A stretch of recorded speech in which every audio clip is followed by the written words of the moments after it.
What up? What's up? How are you doing? I'm oh, you know. No, I don't. That's why I asked. I'm not. No, that's okay. It's good. I'm good. Everything's great. Good. Stockholm yourself into believing it. Yeah, of course. I mean, every time I open my phone, it's like, oh, 165 missiles. At least it wasn't 300, Oh like yeah. I saw that and then moved on with my life because there was nothing I could do right now. I just went, yeah, oh yeah. World War III. I don't know. Um, cool. hey I've man, always wanted to live through a world war. to quote the grandpa that's nice enough to be leaving office and not trying to be in charge anymore. It's above my pay grade. Right, right. Like, Hey, okay, yeah, we this tried. is room temp take, hot lukewarm take with Lukewarm me. take with Yeah, yeah, that's it's a dude. That's a. I mean, I'm sure you've thought of that already, but that's a good yes. podcast name. Where I just give real room temp takes on things. I I don't know. dig I it. just think this is everyone who's like, angry at Biden and saying Trump would do a better job. It's like, dog, this is just what America does. Like what Israel is doing is just literally what we did in America when we first got here. They're just doing colonialism. We just have better cameras now. Yeah, and social Yeah. media, so So, everybody can share. yep. No better way to start a metal and comedy podcast than Yeah. politics. So funny. It's so, isn't it? Isn't genocide kind of hilarious if you think Dude, about it? I mean, I know all the dudes in Hollywood here are sitting down trying to figure out how to make jokes out of this right now. So, I mean, I don't think they are because there's very active lobbies that don't like the jokes. So I am gonna shut up, but also I'm not in the industry, so it's whatever. yes. Neither am I. Neither am I. Let's do a proper intro because I Cool. feel like that's something, right? It's funny how we tell ourselves, like, I don't have a label or a company telling me how this show should run, but in my brain, I'm like, I got to do the intro, right? I mean, there's still structures that make sense. Yeah. And I'm a big wrestling guy. So for me, intros are always like Oh yeah. an important part of the production. All right. I'm going to keep all this in. What's up, everyone? Welcome to the RRBG podcast. Today, I am being joined by fellow metalhead and comedian, Mr. Luke. And here I'm going to butcher it. Yeah. Severeid. Second one. Severeid. Yeah. Nice. What's up, dude? How you doing? How you feeling? I'm good, man. Good. Luckily, nothing in the news. Everything's fine. The world is Nothing. perfect. Nothing's Nothing's happening. great. Comedians are making hundreds of thousands of dollars a year. Actually, that's actually real. Fuck. No, someone, Some not of me. them, not Some of us. them No. are. No, no. But I will give you praise and give you flowers. You're blowing up, dude. Your social media numbers are up. Everything looks great. You're everywhere. I mean, that's how I've seen your clips, but I never imagined like it was gonna get to this point where like you're kind of going viral. You're in everybody. People are sending me your clips. It's wild. Yeah. Turns out if you write jokes about a thing people like, they are narcissists and share it with each other. Look, it's Yeah. me. He's talking about me. Here's me. Yeah. And you're like, all right. I mean, that was literally my when I shared one of your stories. Like, oh shit, it's a multiverse me. Cool, I'm Yeah. into it. Yeah, I mean, we have it's about goddamn time this redundant look helps me in some capacity instead of just me seeing versions of me everywhere I go. Is the bald not a choice? It's a bold move if it is. This is if you're not balding and you have a shaved head, that's a political statement. Yeah, Like, yeah. I I mean, know a not few. always. I've yelled at some dudes that have been shaved that are not skinheads but shave their heads because of whatever. Pro wrestlers specifically that then grew their full fucking head of hair out, and I'm like, excuse me, you can't just culturally appropriate my fucking problem here. Yeah, man, you can just dabble with my bad genetics. It's Like, terrible. When did it start for you? The bald. 17. No shit. Yes, yes, Fuck. yes, shit, yes, Fuck. shit. I have two jokes tied to. I have so many jokes tied to it, but it's kind of funny in the act. I can't really do both of them because it's sort of the same punch, just from different angles. But the first one is me just going like I stopped believing in God and immediately afterwards started losing my hair. Nice, And then nice. also I started playing bass and then basically immediately afterwards started losing my hair. So it's just like which one is the catalyst? Either God's Uh, mad at me or I'm like I must fulfill my role in the background. Bah, bah, bah, bah, bah. Fuck, dude. Yeah, for me it was in the I don't remember the exact age, but it was in my 20s, and I remember I was in a band, so I was singing, and I had a giant like 1 foot mohawk, Hell yeah. and that was Eddie Mohawk, and then I shaved it for a job interview, and that was punk rock telling me I was a poser. Like, oh, you're trying to get a corporate job? Fuck your mohawk, and it never came back. That's why I blamed it on that. Yeah. Well, you sold out and then your Fuck, hair was too punk for you, dude. It was like, all right, well, I ain't I'm gonna out, support bro. this dude. Fuck this We're shit. done. Dude, okay. So bald, bearded. Are you also blind? That's the other one. Do you need glasses? Oh yeah, I'm wearing contacts right now. Are we just gonna go through all of my deficiencies? It's Is that both what of this us. podcast It's both of us. doesn't mean the public needs to know? What else is wrong with him? Well, how are your knees? No, I'm kidding. The right one makes way too much noise. I Yeah, dude. started using kettlebells way more a couple years ago, and then ever since I did that, it was just like, all right, we're clicking and clacking. I'm like, I can't sneak up on anyone to murder them anymore. Oh, damn it. Such a That's a bummer. it's a bummer. No, I have a but lot of plans. how has it been for you? Are you getting more offers now that shit's kind of like popping Yeah, off for you? Like yeah, what's coming it's in? nothing I can really talk about right now. Uh oh. Well, yeah, because nothing is anything until it's something, and even then, it Right, might right, not right. be anything. But I've definitely gotten people emailing me, be like, "Hey, this would be really cool," and I'm like, "Cool," and then they just don't hit me back up for. So it is because the internet's started to like me because I started to talk about metal music more often. I've been posting my jokes on social media for years before, but you have to tap into a niche to then try to trick other niches into liking you. And it's also sort of just figuring out how to navigate these platforms. But for about the last year and a half now, I've been kind of riding a wave, and I have to keep more and more reels, more and more jokes.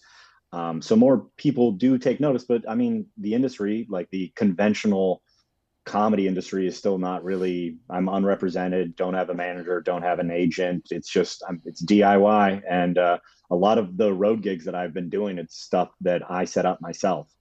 Nice. So like, yeah, and more people are coming out, but it's still I'm pushing the boulder. That's good, Sisyphus. Yeah, That's good. yeah, yeah. Every Uh, goddamn day.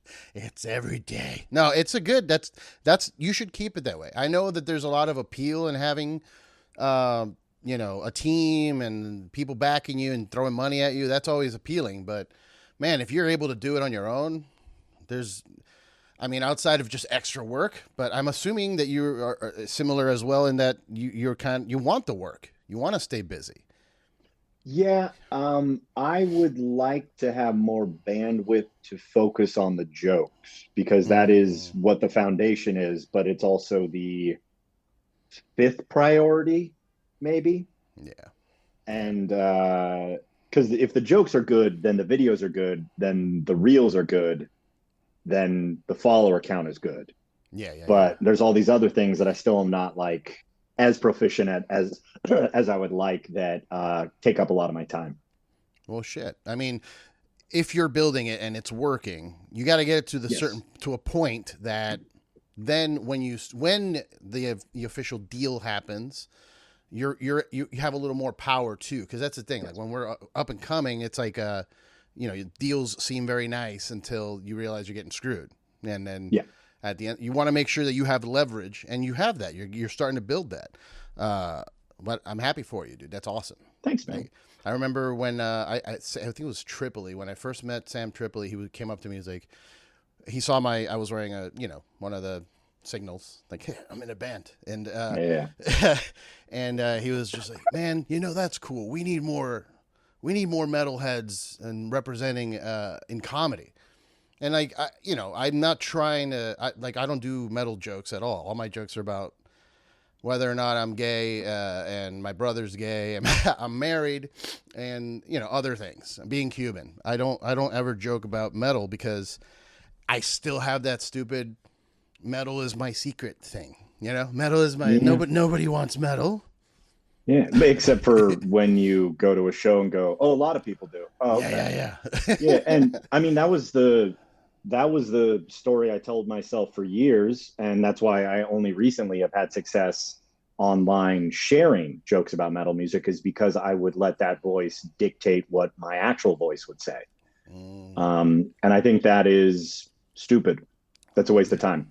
Stop doing that. Find whatever part of you that is doing that and choke it the fuck out because it is a thing that is integral to you in both your identity and but also in the identity of many other people. Like hold off until I get my career where I want it to be. We don't need like follow this advice later. Yeah, yeah, yeah, yeah. Yeah, yeah. I don't want to be Luke Light. No, that's not. Yeah. Yeah, no, yeah, it's look, I don't want it to be it's like you said, it's a stupid dumb like elitist thing that a lot of metalheads have even to this day with music. Like, oh, you listen to Sleep Token, you must be gay. Like, you know what I mean? Yeah. Yeah, It's yeah. ridiculous. I'm starting as I'm getting older, just opening up to music that I never even thought, and then I realize like how dumb I've been for years, closing myself off to other bands because I thought maybe it wasn't cool or my other metalhead dudes were not going to be into it. It's ridiculous. Yeah, it's a lot of I mean, I have jokes about it, just kind of going like that, like everyone judges metalheads and then metalheads judge metalheads. It's just so Yeah, yeah, much judgment. It's just layers and layers, and it's like we're all listening to adults pretending to be monster men. Like, what are you? Where he's like, I like it when he goes, oh, oh, oh, and I like it when he goes, and I like it when he sounds like a pig, and oh, I like it when he says arf arf. Like, what the fuck? And we're yeah, judging yeah, each yeah, other. That yeah. being said, there's some bands that I listen to and I go, this is stupid. This is dumb. I do not And like this. let's name them. Let's go. Let's throw them under a bus and start burning bridges. Now I'm just Start kidding. burning bridges. I mean, that's a fun thing about getting an elevated platform is that I could just say something offhandedly that's an opinion, Yeah. and then someone's going to be mad at me. Yep. Yep. And Yep. like, I might do a show where I interact with that person at some point, and then they're mad, and I'm like, I just don't like your art. I think it's boring. Yeah. Yeah. Like, and also vocals are just angry poetry. That's true.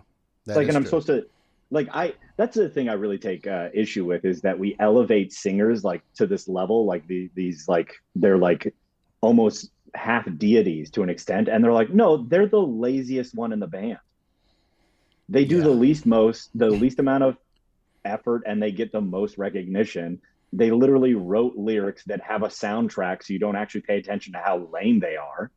And like, don't get me wrong, some of them are fantastic. I just it's I'm very aware of ego in so many things, and there's just so much ego tied to singers and bands, and like they're the ones who talk the most, so it makes sense. People harmonize.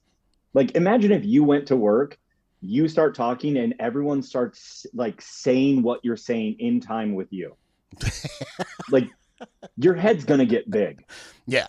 Yeah. It's a tough Like battle as a former singer with absolutely no ego issues. What are you talking about?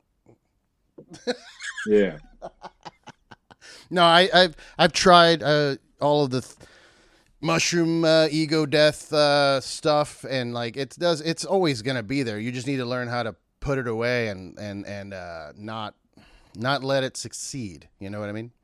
yeah. Well, not let it be the main voice, Yeah, like the yeah, only one talking, and that's kind of where I take issue.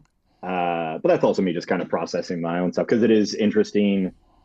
Because I have audiences coming out more intentionally to see me, and I'm getting like applause breaks where it used to just be laughs, and I'm just kind of like, "All right, you guys, we're not here to just be like, he said what I agree with." It's like, no, these are punchlines. It's supposed to get that I got out of you. That's the yeah. reaction I want, not Not people the applauding. not the elevate like yes, good, you said the thing. This is my ego talking. They're slightly more enthusiastic claps than elevator Then claps. golf clap. Yeah, they're not like, yes, that is Yeah, a valid yes, point. yes, very good.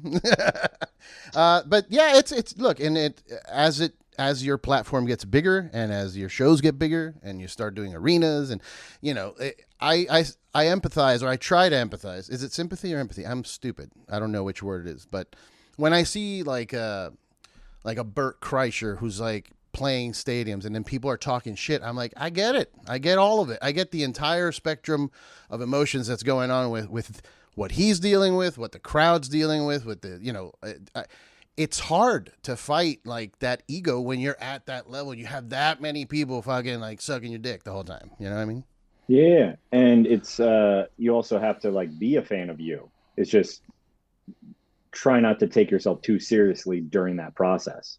That's, Yeah. I think, at the core of it is that like I love metal, but it is for the most part an like a genre that takes itself a little bit more seriously than I think it needs to.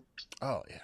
And that's also why I'm not a musician anymore. I'm a comedian because that's kind of I care more about the like, this is dumb. Like I love it, but it's dumb.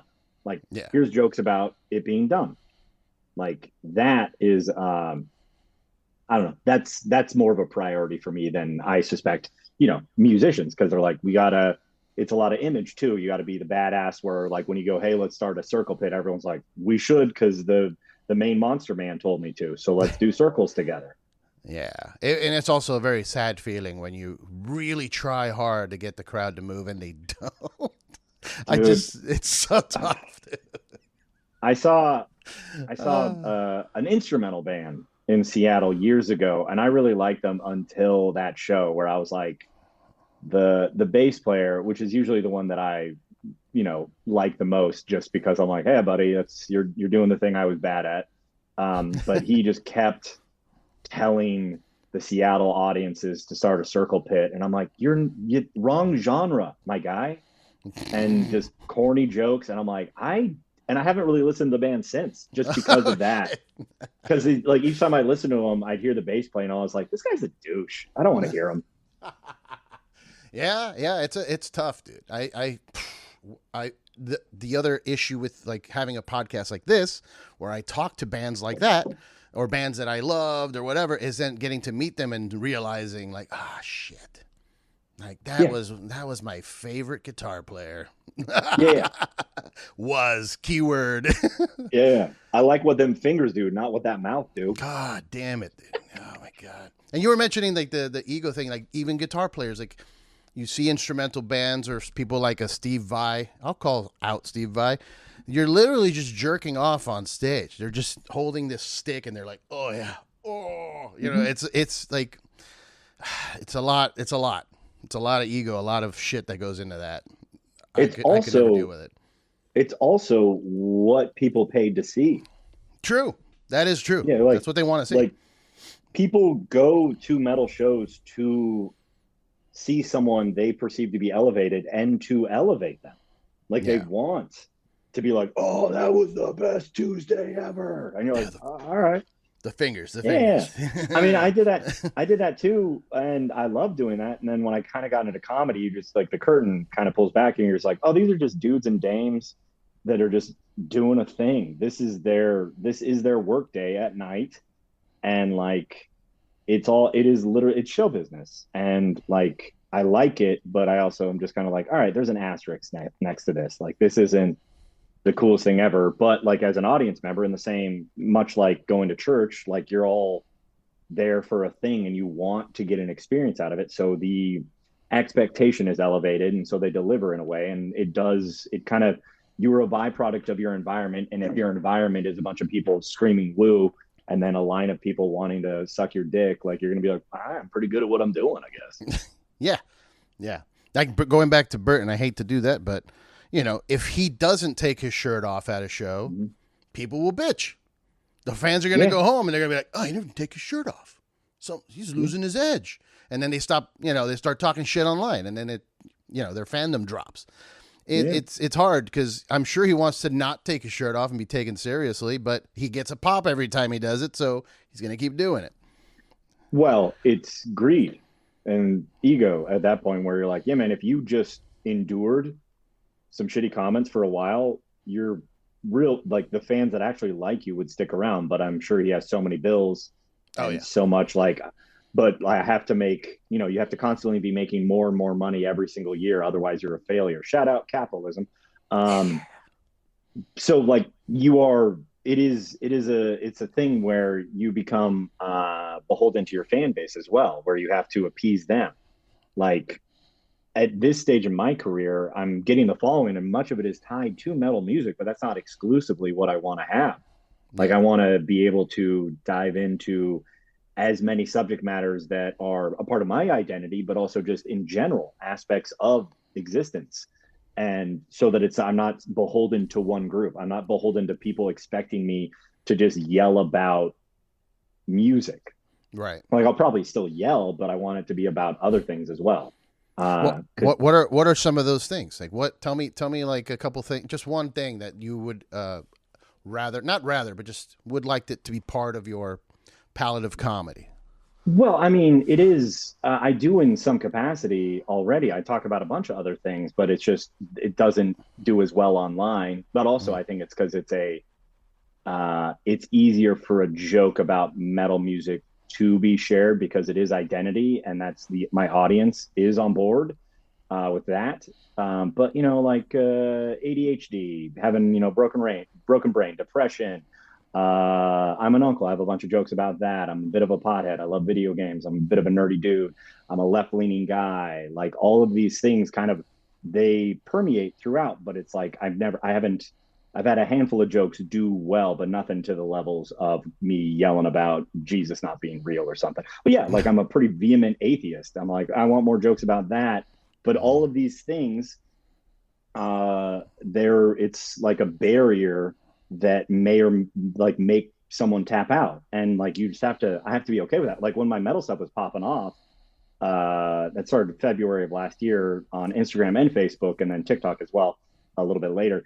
I was like, oh, I need to put up other jokes, like a joke about me being like, hey, I'm bald, bearded, racists like to talk to me. I'm not a fan, like that, as like kind of all right, if you like this joke, you're going to run into this one. And if you're one of these dudes, hey, man, maybe tap out. Or something about being like trans inclusive, like, because I do know a lot of metalheads lean pretty right. And you're like, okay, that's not me, but I'm going to Which give is you a weird to taste me. That's very strange. that I don't. Yeah. Which part of that so many Well, that metalheads that that lean metalheads are right leaning. Like it really is weird. Like it? metal is supposed to be the like the free thing that's not like the liberal type of thing, the weird thing, the thing that's like I don't know. At least that's how I Well, saw it growing up. yeah, and now you're grown up, Yeah, and the pendulum swings. that's weird, man. It's Yeah, for me, it was like Darkest Hour was like a big band for me when I was like in my teens. Mm. And they're very like anti-corporate, anti like capitalism, just kind of like the system is fucked. Like, and that resonate and it still resonates with me. But like you see bands and they're just kind of like, look into the status quo, America, blah blah blah. And you're like, oh, this is art evolving. And but I get why it's easy. America has a lot of red leaning people that are like red leaning men in their early 20s, like, late teens and their 20s because it is appealing. It's guns, it's testosterone. And I get that. It's the frustration. But I also go like, I don't know, intellectually, I disagree with that because I don't think that is the optimal way to continue an existence unless you just want to fucking win the culture war and make everyone be you, Right, which right, right. is I think every metalhead should be against because you're like, guess what, man? What if I get to pick the playlist for forever? There's going to be some bands you don't like on that playlist. Yeah, it's true. It's true. It's just, uh, you know, like you said, the darkest hour. Like there are to me always rock and metal and like Rage Against the Machine is not per se like the type of metal we're into. They're more what would you call that? New metal? What was Yeah, Rage? I think they would be in the new metal technically, but like, yeah, they were like kind of the original one of Yeah, the original acts. and you get like Trump people. Fuck you! I won't do it. It's like you're doing it wrong though. Like I But saw that's that whole thing. also The whole thing with Tom Morello, he was like, "You guys are do you know who we're talking about when you're using the song?" Like, I don't know, it's well, weird. it's also all of these people that we're talking about that like wrote the music for you when you were a teen and like seeing how like shaping your perception of the world. They've been millionaires for decades. Yeah, Like that is going to, and they're older now, and so they don't have, they care more about upholding the systems now that they're like benefiting from them. Not saying I don't benefit from the system as well. But I'm just saying like people shift. I used to be a Joe Rogan fan, not a huge fan of his stand up, but I enjoyed his podcast. And then he got rich, and during Trump's presidency, he clearly leaned more right leaning and would. This is my main issue with Rogan, is that he would just say that he's a free thinker and like is open to hear everyone's opinion, and then he more and more only listened to the opinions that agreed with his opinions. And it's also, he's a byproduct of his fan base. They leaned UFC. They leaned more right leaning. He becomes a bajillionaire because Spotify buys him out. And it's like, yeah, man, your priorities shift. Yeah. And I think metal music is just going through a phase like that. And that's just art. I don't know who I'm paraphrasing, but it's a quote that I love to bring up when it's about just kind of any art form, is that art is having a conversation with the art that precedes it. It is either agreeing and adding to it, or it's disagreeing and taking it in a different direction. And I think that is kind of what's happening here, is that you're like, yeah, like some metal music has been co-opted, or it just seems cooler. We're also going through a Democratic presidency, so the counterculture is Republican. Like, right. Yeah, I didn't think about it like that, but that makes sense. Yeah, it's very easy to be anti the system when that team is in charge, but it's like, say, fuck, I hope it doesn't happen, but say Trump gets elected again and we have 4 more years of him, the left counterculture will spike, because that is just how it's just the pendulum swinging back and forth. I hate it. I wish we could change it. I'm tired of the tribalism, the one side or the other side thing, and it permeates everything, all of pop culture, all of like everything, comedy, music, wrestling. You pick a side, and it's like, can we just fucking enjoy stuff and not be weird about it, not be assholes? And I don't know. It's strange, the whole culture, and I've found myself kind of pulling away from not checking social media all the fucking time, but I have to, because of the show. It's like I have to. It's a double-edged sword. Like I have to make sure the show's up and running and there's people interacting, and then I end up looking at my phone like, God damn it, I saw another thing. It's like, it's a bummer. It's a bummer. I don't know what to do, and except for just keep doing comedy and having conversations like this about it, but. It's weird that the counterculture is what I grew up being against. You know, I don't know. It's strange. Well, I think what you're saying is something that could have been said 10, 20, 30 years ago. It would just be in reference to a different aspect of culture, like a different art subculture, where they'd be like, well, it used to be this and now it's this. That's not what and you're like, I just think that it's cyclical. In the same way that fashion seems to like repeat itself every like 2 decades. Yeah. Jinkos are back, apparently. I don't know. Yeah. I was like, I thought those were fucking dumb when I was a kid. And now I never got into those. Fuck. Yeah. Parachute pants. I couldn't afford that much denim. So, okay, I want to get off political talk because it just pisses me off and it makes me angry. So tell me about the first time you figured out, because you mentioned ADHD. When did you figure that out? Because a lot of times I feel like I have something, I'm undiagnosed, I haven't gotten checked out in that sense. But every time I'm around other people that have certain things, I'm like, oh, fuck, I do all of those things. Do I have that? You know? So how did you discover that, you had something going on? And have you, done doctors and all of that stuff? It was just a couple of years ago. It was during COVID. All the spare time to really get introspective and sort of analyze my own behaviors and systems, like my habits and the way I process things. Analyzed it a bit more, and finally got off my ass and like made a doctor's appointment and went in there with the intention of being like, I'm pretty sure I have this, and if you look at your own life through the lens of like, hey, maybe you have this thing that leads to X, Y, and Z, it kind of makes things click. Just being like, I've always, that makes me sound like I think I am right now, but like I was a smart kid, but I just was terrible at like finishing work. And I think the core of at least my understanding of like a lot of ADHD is like a lack of dopamine, and the dopamine helps reinforce behavior. And like, if I don't immediately get a little hit, like I don't want to pursue the thing. I have such a hard time like staying focused on something that isn't like actively engaging. But like a video game, I can play a video game for hours because there's so much dopamine and feedback. But like sitting down and writing out a paper, my brain would be faster than my fingers. So I would just be like trying to type out a sentence and I'm thinking a sentence or two ahead, and then you just get clunky on yourself, and then you skip a sentence. So I went there and I filled out a form. It was so easy. It's not a hard thing to get a diagnosis. I've heard women have a harder time getting that diagnosis, but I also just think that they have a harder time getting anything from doctors because their biology has so much more variation than dudes. We're just like, should I get this looked at? You're like, you mean your foot that's falling off? You're like, yeah, that one. Yeah.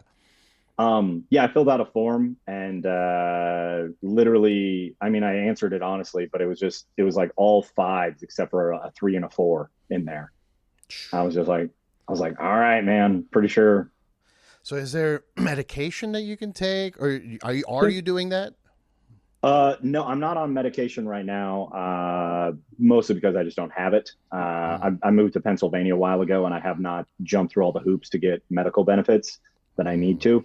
Mostly because I'm working on 700 other things. And so I'm unmedicated right now, but the times that I have been on medication, I tend to want like a time release dosage that isn't too high because I don't actually want to feel coked up. I just want to be able to finish a thought all the way through.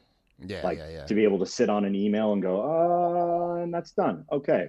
Instead of it being like email, this thing, back to the email. All right. And like I halfway do 7 things before I finish one thing. Yeah, that's how I'm at. That's where I'm at. I've had pictures that I've posted of literally my keyboard, my laptop, a table with a monitor, my TV on, and my phone in my hand. Yeah. And it's me doing all of those things at the same time. It's answering an email and like, oh yeah, hold on, I need to finish this quick edit here, and then it's nuts.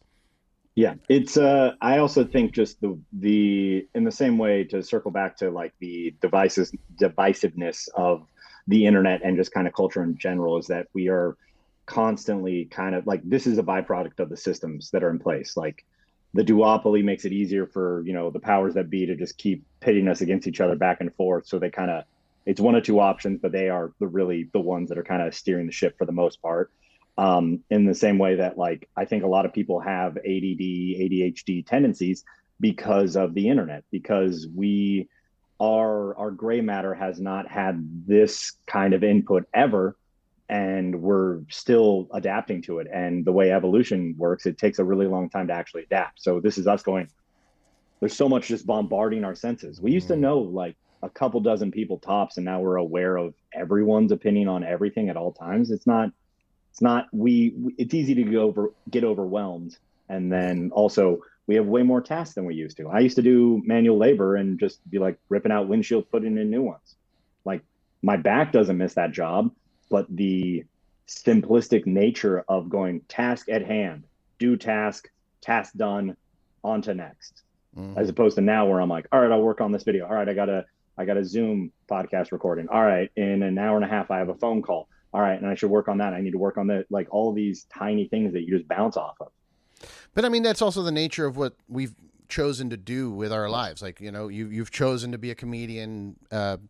I'm not going to call you a content creator, but I mean, you create content. It's not, You're not making funny noises while reacting to videos, but you're putting stuff on. Yeah, God, I hate that shit. So that's the worst type of content to me that exists in this world. And it's people like, and my friends send them to me. Like, here's a funny video, but there's 2 dudes underneath and they're making fun of it and laughing, kind of like Mystery Science Theater, but like not as good, But also the audience likes that. It works. It gets views. Because it works. It gets views. Because also in the same way that a stand-up clip works better, in my experience, if you make sure the audience sounds as good as they can sound. We are slightly less hairy apes that need to be told what to do, how to react. So if you are watching a video and then someone's laughing, you're like, that's right, that's what I should do. That's why Friends was so successful, because they had the laugh track. Yeah. Have you seen those clips of what the fuck? Thanks, Zoom. I think it just recognized my bald head as a balloon. That is fucking rude. Did you just get roasted by Zoom? Holy shit. Happy birthday, balloon head. Oh my God. Oh, I was going to say, if you'd seen the clips of like Friends with no laugh track, it's terrifying. Big Bang Theory, same thing. Oh my God. Where you're just like, all right, that's just a reference to Lord of the Rings or Spider-Man or Star Trek. There's no punchline. You're just going like, that sounds like something Picard would say. And you're like, okay. Uh-huh. And? Where's okay. So just setups. The whole show is setups and laugh tracks. Okay, gotcha. Yeah, dude, nuts. Like Ross, I think, was the guy. Sounds like a psychopath that kills women when you remove the tracks. It's insane. The way that he talks, like there's a whole clip about it, and it's just they put like a little eerie noise in the back too to make it a little extra spicy. But so dude, okay, so you said during the pandemic, you discovered this about yourself, and I mean, was it the vaccine, bro? No, yeah, the vaccine gave you ADHD, man. No. The vaccine gave me autism, which gave me the focus to figure out that I have ADHD. There it is. Yeah. Yeah. Fuck. Sorry, not to sound woke, but doctors might know something. So what? No. Yeah. They don't know anything. I do my own research. What are you talking about? Based off of what the YouTube algorithm gives me. I have a joke about that, about how I know I'm not gay because I did the research. I went in to try and have a threesome and it didn't work out. So now I know for a fact, but how many men know for a fact? They just think they think they're not gay. You gotta suck a little bit of dick to know you don't like it. You gotta at least have one right in front of you, see how you react. Because if it's it could be like, ooh, that's attractive. You don't know. Yeah, you don't. Yeah, you don't. So tell me, how did you decide that comedy was the thing instead of bass? Because it seems like we follow a similar path. I did the band thing for 10 years, and then I was just like, we split up for other reasons. But then as I'm like, okay, so what do I do now? Do I start another band? Do I go keep doing this? And I didn't really feel the urge to keep the music going. So I pivoted to podcasting and comedy. What was it for you that made you do that switch? Well, band stuff just didn't work out.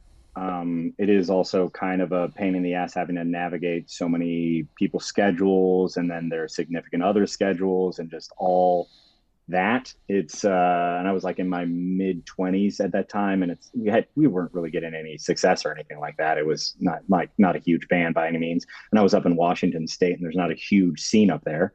But it was me, just like I started playing bass when I was like 15, and it was just like a fun thing that I enjoyed.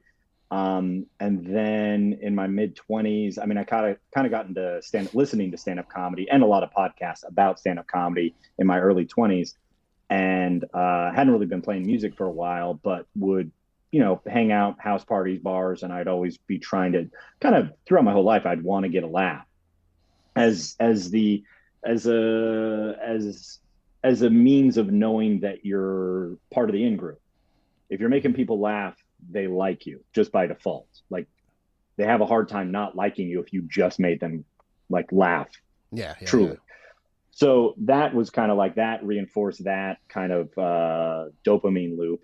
And then I just kind of realized like, oh, like comedians, like you have to be an amateur for a really long time before you become a professional.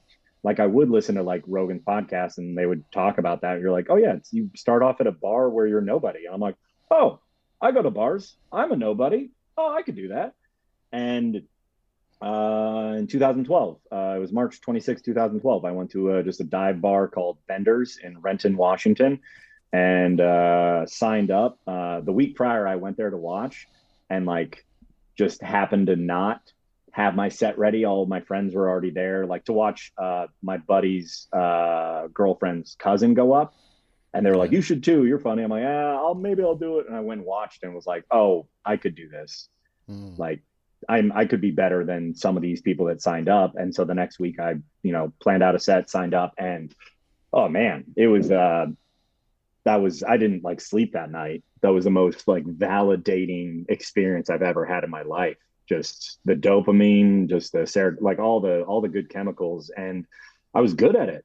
I mean, like I can watch a tape now and be like, all right, were you good? But like at the time, like it just was so like I play bass on occasion, but I was never a great bass player. I never had moments where I was like, yo, dude, you got something here.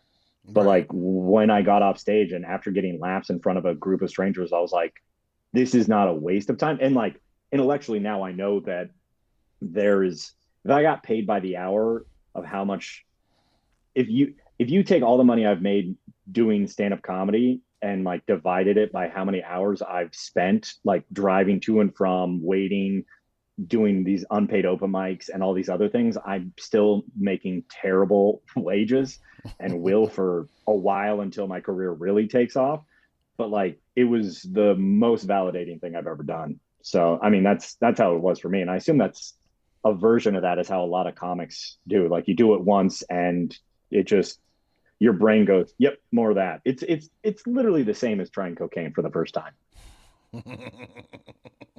Yeah, it's very similar. I'm blessed actually with a weird like I'm able to try drugs and not really get hooked on. Like I did coke for a while, but I was able to just stop it. It wasn't. I didn't go through withdrawals and rehab and all like some people do because they just can't get rid of it. My brain is able to clip it. Like if I decide to stop drinking, I've taken months off, no drinking, no problem, no shakes, no like, that's why I'm blessed in that sense. I know a lot of people struggle with that shit, but I know some comedians that they go up and they don't get a laugh and they bomb and they just stop doing it or take a very extended break until they officially decide to come back and then try and get a pop. So you got laughs right out the gate in the first show.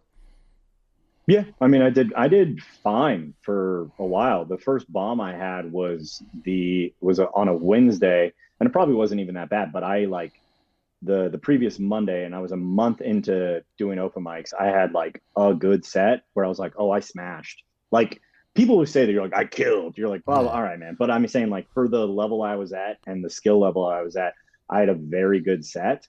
Mm. And then I tried to repeat the exact same set the 2 days later at a different open mic and just ate my own butt because for a variety of reasons. You go out there, you don't know what you don't know. And on that first show I didn't know the wave I was riding. I didn't understand that the room is a specific thing, that like I'm at a dive bar in Renton, Washington, as opposed to a Wednesday night 7:30 open mic at comedy club in Tacoma, Washington. So it's like all these it's a different energy and you need to calibrate to those things.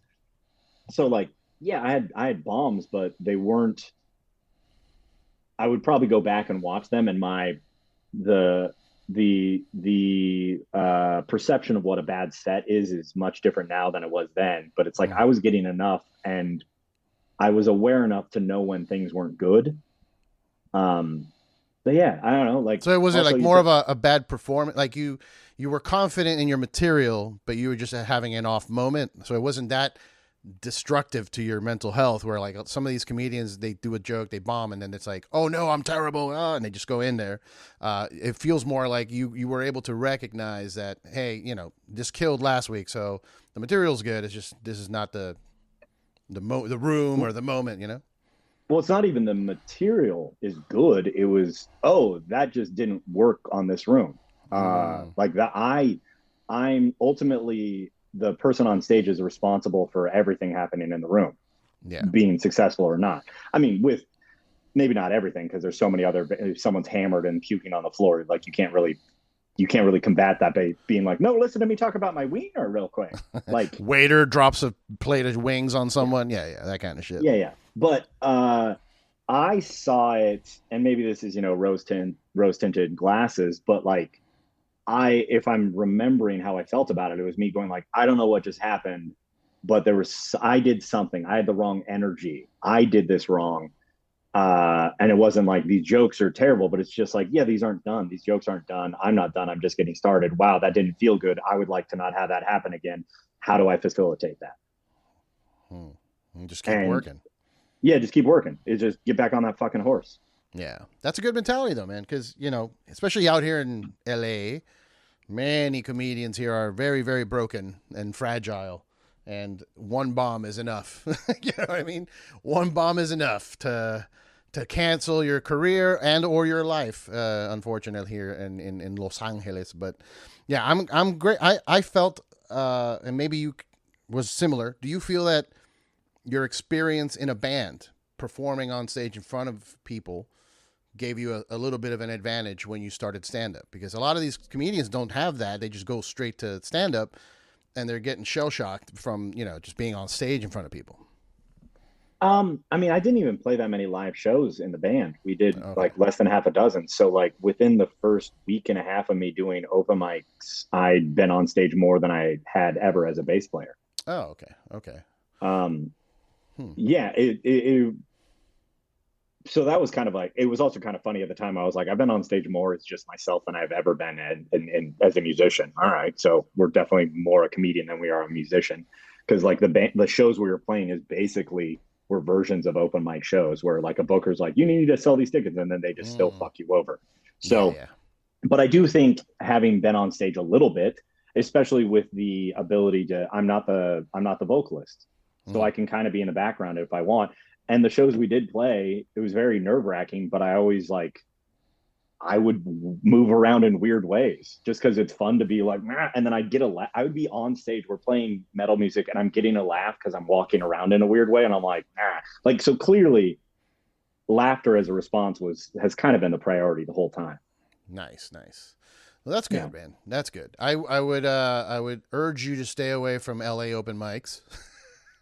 I've been down there It's and been like, so oh yeah, bad. so it's just everyone's waiting for their turn to bomb. Cool, I'm Yep. good. No laughs. Everybody's waiting. Then they, up recently, no laughing matter, but recently there was an assault apparently on a female comedian, some male comedian outside of the fourth wall here, fucking smashed her head with something because they had a weird beef. And it's like, what is, why? Why is it like we're supposed to be having fun and making people laugh? Like it's getting weird in LA, and I hate that because I'm so sick of hearing like a Joe Rogan or a Tony Hinchcliffe making fun of the LA comedy scene. But like I'm starting to like it's starting to be real. It's unfortunate. I mean, I'm not a member of the LA comedy community, so I don't want to poo-poo it, but it is like a hub of industry, and you have to be a certain type of person to want to grind it out there because it's not an optimal environment for the grind, and resources are finite. And Mm-hmm. when resources are finite, people are not the best version of themselves. That is Not true. saying that justifies any behavior, but it definitely explains it a little bit. Yeah, Um, and comedy and sort of any art form that is so personal yet tied to this outside validation is a mind fuck. Like you make this little art in hopes to make someone happy, and then you get nothing in response. Like it's hard to, digest and that. then Yeah, yeah. yeah, start to process that, and then you see people doing things that you don't see as good, but being elevated. And a lot of people do get there. It's easier for some archetypes. To keep it kind of vague, like I mean, I think that's part of why my metal stuff works well is that I look like a guy you already know. Mm-hmm. Mm-hmm. So it's like one piece of the puzzle is already there. And yeah, I don't know, man. It's just all a mind fuck, and it's hard to not let it just do that to your brain, especially in such a saturated market. I was just in New York last week, and I was like, this is dope. I'd love to live here. I want to wait until I have a bigger career before I move to the most saturated market. Right, right. And New York comedy scene is completely different to the LA scene. How is it in PA? I mean, is there a good scene, or do you have? Because I know you travel a lot. Is that because there's not much of a scene, or is it just because you want to get around? What is the question after this one? Let's go to that one. Okay. No, no, it's fine. It's fine. Are there clubs? Uh, Like, I mean, there's shows. Are there there's shows? There's some shows. It's just honestly, I came out here because I'm doing a residency at an arts foundation, Okay. and which is cool. It's fantastic. Alleviates the way I kind of frame it is that like it made it so my bills aren't nearly as large, but my income drastically dropped when I came here. Mm, And Pittsburgh proper has not. I've not made a lot of money in Pittsburgh itself. I have to leave, but it is a good base of operations, and I do have the financial freedom to take advantage of that. It is just a little frustrating to be like, oh, I don't have like a good source of income within 50 miles of my bed. right, right, right. It's But that's tough. fine. It's tough, but Pittsburgh is also, like you said, it's kind of centralized where like it's Yes. only a couple hour drive for you to go to a different state, and there are numerous states that you can go do, and in different cities and different vibes. What outside of obvious the big obvious ones, New York, L.A. and Austin, what are other cities since you've been getting around that have you've noticed that have like a good rooms? Well, I haven't been to all the places. I also will say, in defense of everything around here, I got here right at the end of spring, beginning of summer, which is the worst time for comedy. So, Mm, like, it makes sense that it's been an uphill battle for me. Also, smaller market, a lot of the spots are already spoken for. So a new person shows up, and you're like, "Hey, I want to take it." And they're like, "Fuck you!" Like these are yeah. ours. And I'm like, "All right, that makes sense." I'm also very tired of I'm shitting on places. It gets old. Every place is exactly what it is, and judging it and being a turd about it won't Change help it. my brain. Right, Yeah. right, Also, people don't appreciate hearing that about their home. right. Weirdly Yeah. enough. Yeah, right. Also, I do like Pittsburgh. The great hills, good trees. Also, there's so much brick. East Coast has so much brick, and that makes me happy. But like driving around Pittsburgh because it's like a city that's broken up by a river, and you'll be driving and so many hills, and you just see all these small little brick houses on these hills, and it just looks like a bunch of dwarves that set up shop above ground. I love it. Nice. Uh, but I've been to, let's see here, I've been to recently, I was in New York, then I was in Cleveland, I've been to DC, did a weekend in Louisville. What else have I been? I did a bunch of stuff in the Midwest. I was up in some Wisconsin. I'm going to be in Indianapolis later this month. I've been there before. I'm going to Chicago in a couple weeks. So a lot of these places I've been or will be in. So I can't really speak on it that much. And also I don't spend a lot of time in these towns necessarily. I'm just going, I'm doing a run of shows. So I go, hey, all right, I'm in Milwaukee tonight, Madison tomorrow, Chicago the next day. That's not a lot of time to just check it out. Yeah, yeah, yeah. Um, but I do like how much is around here.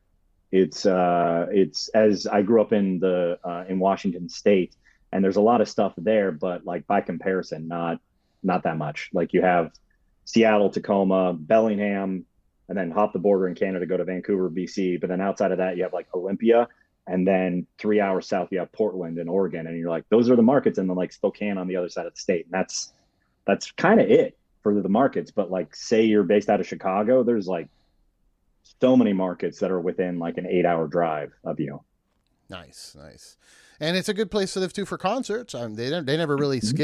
skip Pittsburgh. You know, it's they used I used to live in Florida, and Mm. no one drives to Miami. No bands go Yeah. down there. It's the Yeah. worst. Yeah, that was a tough being in a metal band in Miami, Florida, the home of Mm. reggaeton and hip hop and all of that culture that doesn't really leave room for us. But Mm. we were the guys for a while. Like we were the only ones that would sell out the the shithole Churchills.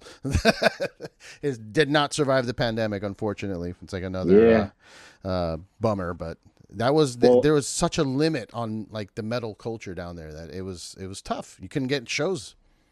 yeah, I mean, there's a cap of growth in kind of any market. And Pittsburgh, like, there's a lot of music here, but a lot of it is because venues were bought by Live Nation.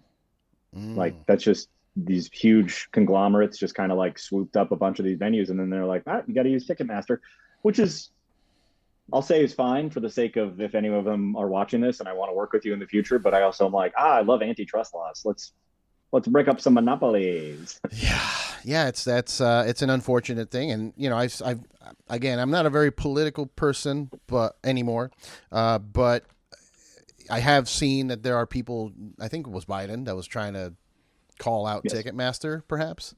Yeah. You know, The attorney general is the FCC. I think is they're doing antitrust things. They're suing Google, and I've turned into a political person, and it bums me out that I am.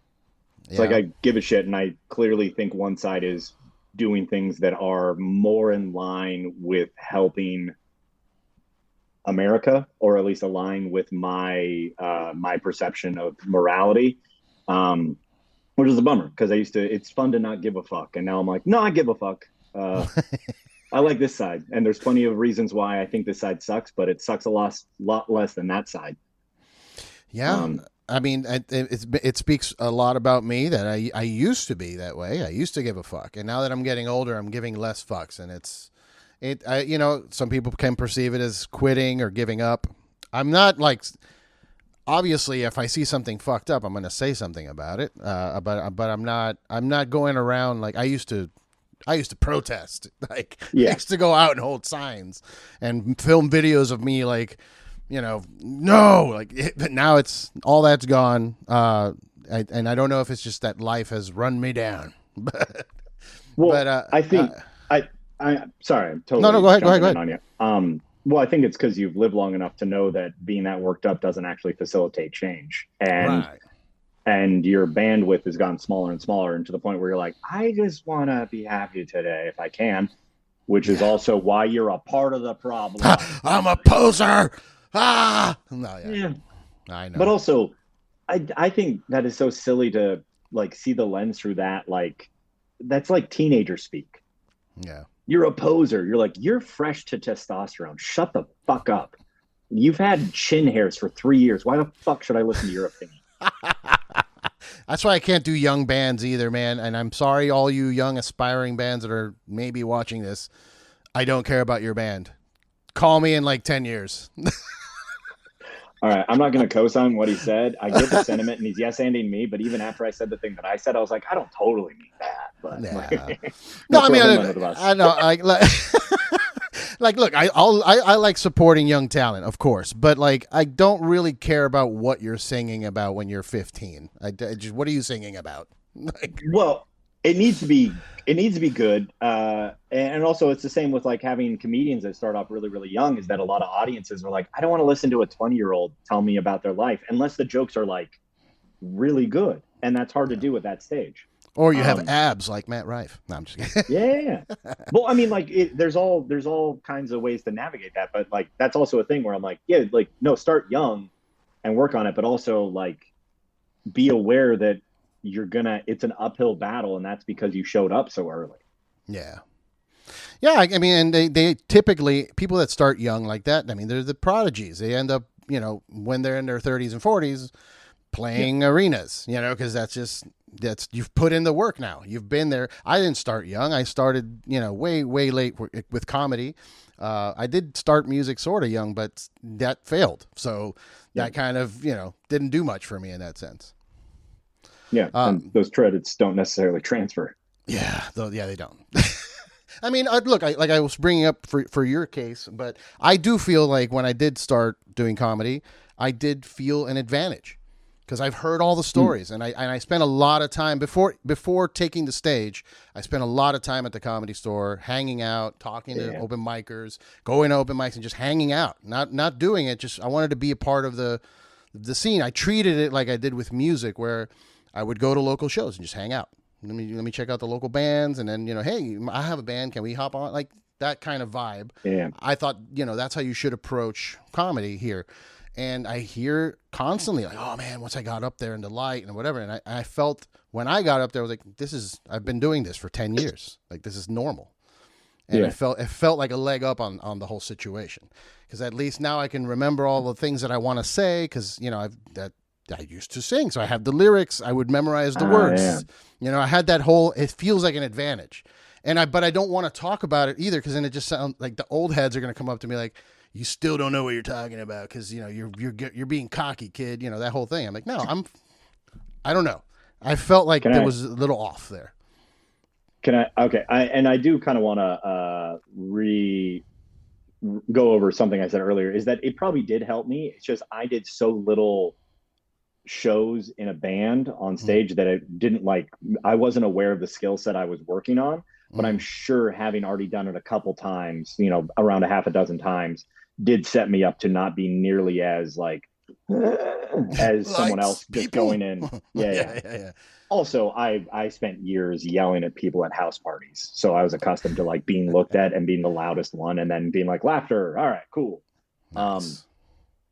To actually no, to therapize you. This Yes, is please. I've had a version of this conversation many times, because what you just said there, you saying you don't want to talk about the thing because an old head is going to come tell you a thing. Like, you're preemptively stopping yourself from trying to do a thing because of an imagined reaction of a hypothetical person. That's you talking to you about a thing you haven't even done. Yeah. That is so much idiotic narcissism. Like, just, you're eating your own tail. Like, who gives a shit, man? Yeah. Write it down, write out these little jokes, and then just be a big boy and go talk about the thing you love, because it's going to resonate with someone. And also, I'm saying this at past me, where it's like, if I started talking about metal music earlier, because I had many people go, hey, don't get that loud on stage. Hey, I don't get it. I don't know why you like it. I have the exact same reactions to jokes about metal music that I did like me showing people metal music. They just go, I don't get it. I don't like it. And I avoided it because of that reaction. I go, I guess I'll talk about these other things. I'll talk about drinking. I'll talk about jerking off. I'll talk about all these other super relatable topics. But I wish I had actually just stuck it out and listened to my own preferences earlier, because I would be further along. The boulder would be further up the hill. Right. That internal speak of like, I want to be accepted. I want to, like, fuck the old heads, man. They don't know what the fuck they're talking about. They listen to some stupid bands. They're just, yeah. Well, they just think they're good bands because they were 15 when they first heard them. Yeah.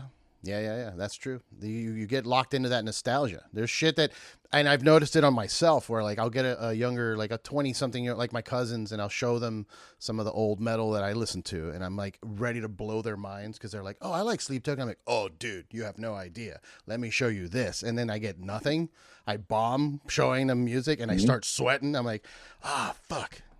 Nope. It was just me and my nostalgia. And when I was a kid, like, that was cool then. It's not cool now.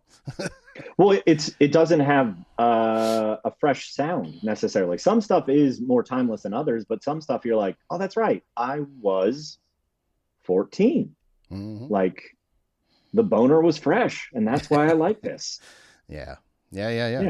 So, okay, tell me a little bit about metal. Now we're talking about it. What are some of the, like, what was the first metal show that you went to when you were a kid?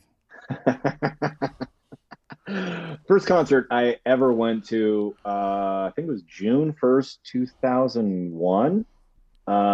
Shit, you remember the date? Well, I had the ticket for a while there, and I would see it. It might have been June 20th. It was Pantera Slayer at the Tacoma Dome in Washington. It's a good first show. And that was actually their last show they ever did in the United States. It was the Extreme Steel tour, and then they did a show in Japan after that, and then they didn't tour for a while, and then inevitably broke up. So it was like one of the last shows that Pantera actually ever played as the original lineup. Yeah. So how old are you now? I'm like, wait, old enough. Old enough, bro. I'm 38, not to brag. Ooh, you look good for 38. Not a lot of grays yet. Yeah, there's some in there. There's some there, but all right.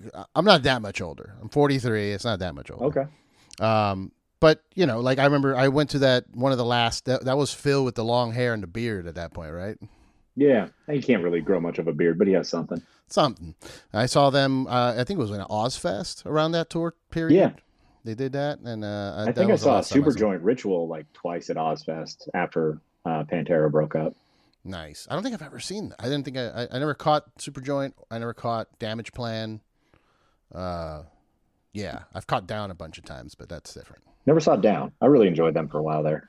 Yeah, until until things came out on Mr. Old Phil, Mr. Phil. Yeah, man. That's also a part of my. He was like what the first iteration of me going like, oh, maybe singers suck. Like, I was like, he was the dude. And then in hindsight, I was like, a lot of Confederate flags, a lot Dude, of how did I not walk pick on up on home. that? Yeah, I was like, oh, the line. I haven't really fleshed out the joke all the way, but I really like this line where I go like, "Oh, my hearing was better, but somehow I couldn't hear dog whistles." Mm. I like that. Yeah, You know, yeah, it's weird, man. I grew up loving Pantera too, and even like afterwards, like I was living in North Carolina, and David Allan Coe was perform. I think it was David Allan Coe, right? He's the one that has the dime guitars, but he's also sure, racist, I guess. sure. Yeah, I don't know. It was one of those shows, and I just went because I knew he had Dime's guitar. Like that was the only reason I went, and it had a Confederate flag on it. Yep. And this is like country North Carolina. So Yeah. brown boy here walked in like nothing, and it was like a scene out of a movie. Like everything stopped, and everybody just turned, and I'm like, hey, just gonna sit back here. You're like, I like the same things you guys like. I just don't hate the same things you guys hate. Exactly. It's very hard. I don't hate anymore, man. I'm over the hating too. I used to hate everything. I used to hate Nickelback. Now I'm like, go for it, dude. Good job. I don't hate you. I'm not going that far, but No. I'm well, as in like I'm not going to encourage. You're like, what do these millionaires need my encouragement for? I just go like, Right. uh, I don't have hate, but I do have like fucking. All right, man, I'm gonna go this way. Like you do you, boo boo, but I'm not. I used to Co-signing it. hate. I used to like talk shit, and then Yeah, I stopped myself. I'm like, I don't know, but whatever. People like but it, I it's guess. They're selling records. Somebody likes it. Who am I to be the grumpy old man to be like, nah. yeah. I don't want to be that, but I also if I can find a punchline, if I can because I don't want to just shit for the sake of shitting, because that's also like kind of the subtext of a lot of things that I say is like we don't have to be the same person. I can think something's dumb and I want to give you reasons why with all while not necessarily entirely alienating the person that likes the thing that I don't like. Right, Like right, right. that's the line that I want to be able to like keep on where I can like have my cake and eat it too. And it's hard to do, but like Yeah. especially with like metal music, if I share an opinion, a good chunk of people are gonna be like, no, and you're like, yeah, man. It's also usually why I don't like to. People ask me if I do a Q&A at a show, they want to know what my favorite band is, and my immediate response is like, oh, so that you can judge my opinion. Like Yeah. every metalhead does that. Like, what's your favorite band so that I can maybe or maybe not stop respecting how you look at the world? Like, Right. Yeah, I hate that shit. I don't even have an answer. If maybe Mastodon, maybe, but yeah, I don't know. Like I don't know what to tell you. I Maybe have, there's this one. I don't know. This one. yeah. I like a You're like, lot of them. yeah. I also, I think having a favorite band is like foolish because it's like, I don't know. It's a body of work. Am I supposed to be rooting for them the whole time? There's some swings and misses, which is good. You should Yeah. swing and miss. Like, do art. Make a fun, fucking unique thing. Don't give me the same thing over and over because it worked in 2004 one time. Yeah. Like, Fuck, dude. I just realized it's been an hour. We've been talking, and that's usually where I cut it. But I want to keep talking to you. I mean, I gotta, you tell me, I do have a hard out in a little bit, but I got a couple more minutes. We can, if you have some things you want to run through. No, let's just wrap it up. Let's No, no, it's fine. No, it's cool, dude. I This has been fun. I'm sorry if it got weird and anybody that's watching and listening, if it got political and you got upset about it, I'm sorry. It's just, we're talking. I've can never I? met Luke. We met for the first time here. Mhm. Go on. Yes. I would like to say that I am not sorry. I'm saying my opinion, and if you disagree, that's fine because Go this book is yourself. America. Not I really. mean, but I also think, and maybe this is me just telling you what to do, but it's like, don't be sorry for having an opinion, man. Like, No, I know. because I also think that that is a unfortunate aspect of where we are right now is that everyone's in the comment sections and they lack empathy to understand that someone might not be where they are, and Yeah. it's like I don't know, and that's 100%. That's a left wing problem. That's a right wing problem. Like I don't know. I have these themes that I'm expanding on that I haven't finished, but it's just I'm really annoyed that so much time is spent on red versus blue. We're pointing our pitchforks at each other instead of upwards, which is Right. we're complaining on these media platforms owned by very very wealthy people that somehow aren't getting any flack but all of us are mad at each other. I was at Costco today and some lady was like, she's a cashier and she's complaining about people going on strike. And I was like, you mean your fellow peasants? Yeah. Yeah. Have some Yeah. class fucking solidarity, dude. Like, Jesus Christ. Yeah, man. Like here, okay, fine. I'll say something that does bother me. That's a kind of a political thing. I'm Cuban, brown type Cuban, because there are blonde, blue-eyed type Cubans. But there's such a weird movement going on with Cubans and being super, super right wing and being anti-immigration. Like I have a bunch of my buddies like, oh, there's too many immigrants. I'm like, you're an immigrant. What are you talking about? Like your family came on a boat. You know what I mean? Like, what are you talking about right now? How are you against immigration? You are immigration. Like I mean, you're a dirty brown islander like me. Come on. I'm not agreeing with what he just No, said. I know. And that was a joke, guys. I was like, well, fucking, if that's a problem, go take a shower, dude. It's not that hard to fix. It's also that you extrapolate that a couple more generations, and that's literally every American. Right. Yeah. The actual people that belong here are not the Republican white dudes from Europe. You know what I mean? Yeah. It's weird, man.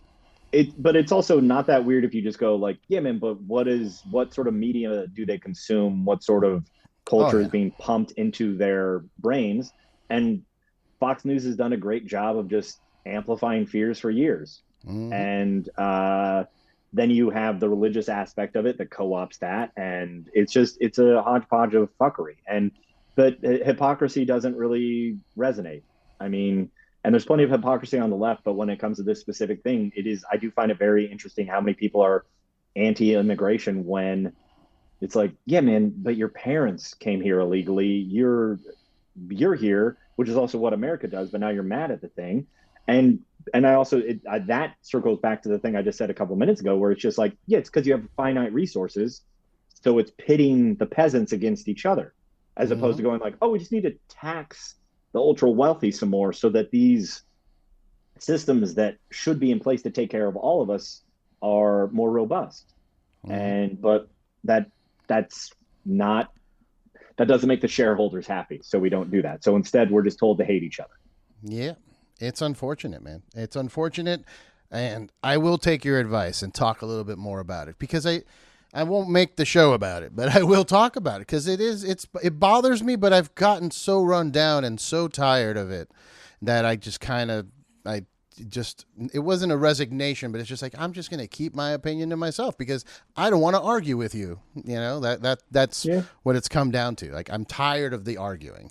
And that's what it always becomes. Like those Cubans I mentioned, I keep them around because they're old friends from high school. My wife is constantly asking me, like, why are you still talking to them?